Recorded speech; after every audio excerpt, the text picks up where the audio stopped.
Hello, today we are going to talk about fonts and calligraphy and lettering, and we're going to talk a little bit about notes of encouragement and quotes. An encouraging word can go a long way, and so in this time of social distancing, and I thought it might be fun maybe to make a picture for somebody or to spread words of encouragement. And so I'm going to show you how to do some basic calligraphy with just a pack of Crayola markers and a little bit to get started. You can do fancy lettering with just a Crayola marker. And so I'm going to show you guys a little bit of how to do that. If you look at your marker, you've got the wide part of the cone and the thin part of the cone. If I write with the side of my marker, I can get a nice thick line down. If I write with the tip of my marker, I can get a thin line.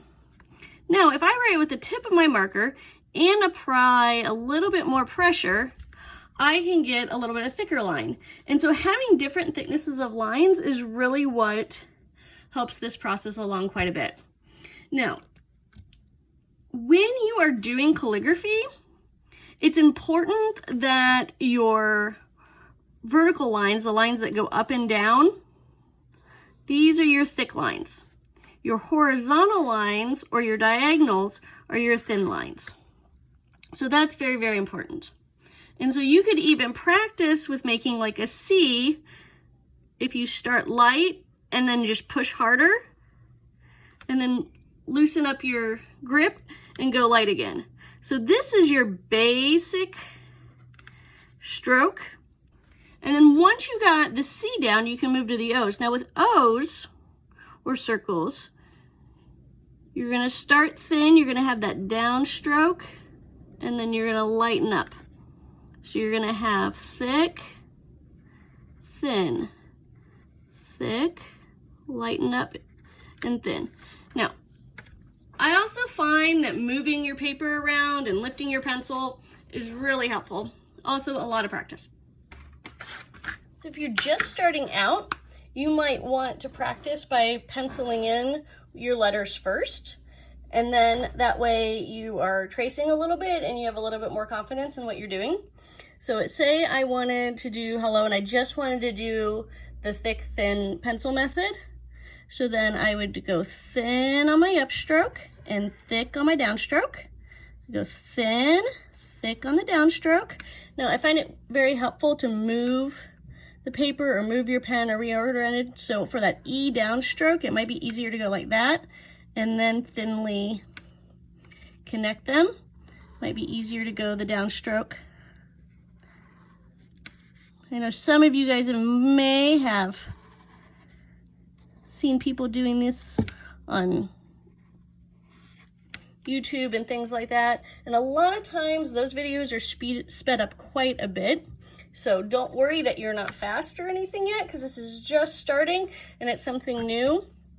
Now, another way to do this is, if you're not quite comfortable with a thick, thin movement yet, is to go ahead and do it all in thin.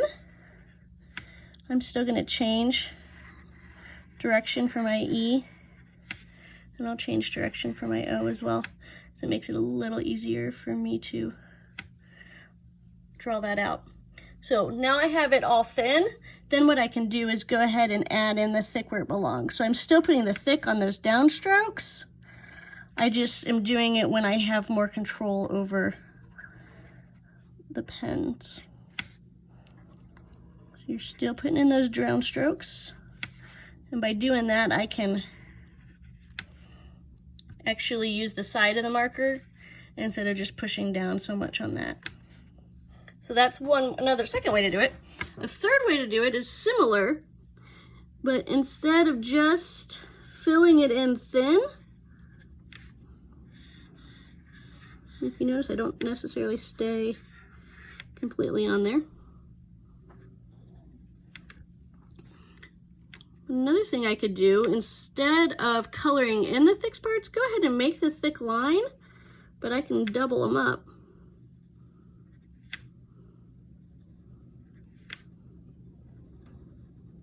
And then that kind of gives you a different font entirely. And that's still a little bit fun. So there are 3 different ways to do hello. All right, we're gonna try a different word this time. This time we're gonna try laugh, and we're gonna do the same thing we did before. We're gonna thinly draw out the word laugh. Okay, now we're gonna thicken up those downstrokes. So we know that the downstroke is on the L, right? You can make that a little bit darker. Now, it's gonna be on this part of the A, and then it's also gonna be on this part of the A. It's gonna be on the down part of the U, on both sides. And then for the G, it's gonna be a little bit thick there, and then it's gonna be this downstroke here. I'm gonna kinda darken that up, so kind of let go of my marker right there. And then it's gonna be this downstroke here as well. I'll color that in a little bit there, and then it's still going to be that downstroke there on the H. So now we have laugh.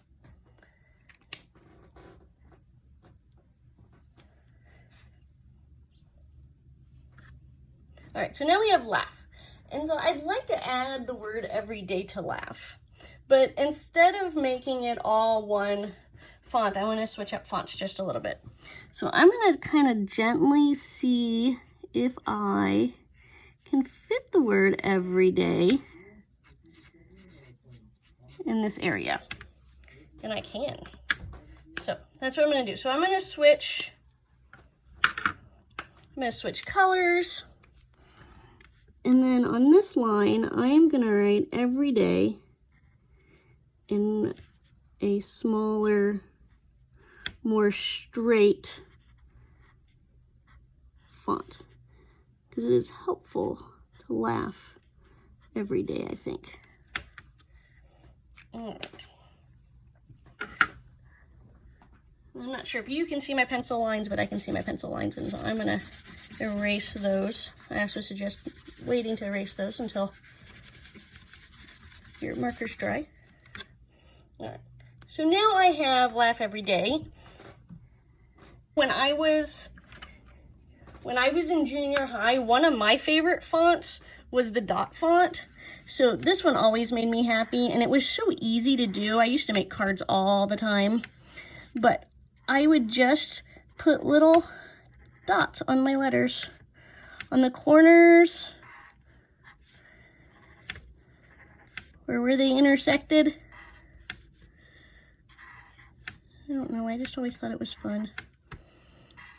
But you can go online and you can look up fonts.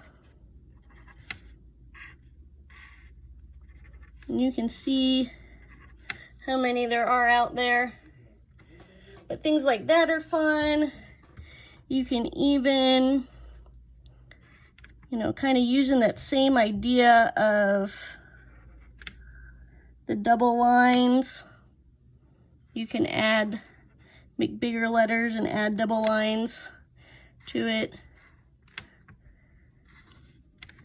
And kind of figure out, if you don't like the dots, you could add little serifs, the little lines on the top and bottom of your letters. There's all sorts of things that you can do. And so what I'd like to encourage you this week is to go ahead and look up some fonts and look up some letters, and then practice those. And then I'd like you guys to find a quote, something that makes you happy, or something that encourages you during this time, or encourages you in your sports or in anything that you do. Find something that encourages you, and then I want you to make your own little artwork with fonts and letters and a quote. So I hope that tutorial was helpful today, and I can't wait to see what you make.